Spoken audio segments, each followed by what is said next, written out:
అందరికి నమస్కారం అండి. ఇప్పుడు మల్లేశ్వరి గారు అని ఆవిడ ఒక కామెంట్ పెట్టారు. జబ్బులు వస్తాయి బాటిల్కి ముందు క్లీన్ చేయమని. ఒకటి నేను క్లీన్ చేసే పద్ధతి చూడండి, చింతపండుతోని దీనితోని, ఓకేనా. ఇది కూడా డాక్టర్ కాపర్ అంట, బ్రాండెడే.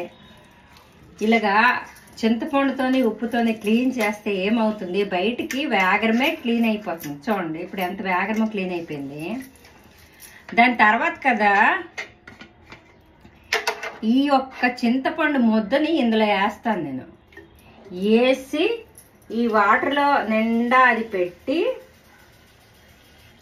ఎందుకంటే బయటికి తెల్లగా చక్కగా క్లీన్ అయిపోద్ది కానీ లోపల క్లీన్ అవ్వదు కదా. కానీ ఇది ఏంటవుతుందంటే ఉప్పు వేసి క్లీన్ చేస్తే వెంటనే కొత్తలా చక్కగా మెరుస్తుంది. కానీ తర్వాత కదా ఇది నలుపు అయిపోతుంది. కాపర్ కదా, ప్రతిరోజు తోమితేనే దాని తలకు మెడిసినల్ ప్రాపర్టీస్. కానీ ఒక పాట గుర్తుందా మీకు? చిగురాకులలో చిలకమ్మ ఒక్క మాట వినిపోవమ్మా, పై మెరుగులకే మోజు పడకులే మనసే తరగని సొగసమ్మా. అలాగన్నట్టుగా ప్లాస్టిక్ బాటిల్స్ బయటవి ఇవన్నీ ఎక్కడెక్కడో మంచి డెకరేటివ్గా ఉంటే మనం కొనేసుకుంటున్నాం, డ్రింక్స్ గట్ట ఎవరవని. కానీ నేను మాత్రం వీలైనంత వరకు ఈ కాపర్ యుటెన్సిల్స్ ఇవే నేను వాడుతున్నాను అనమాట.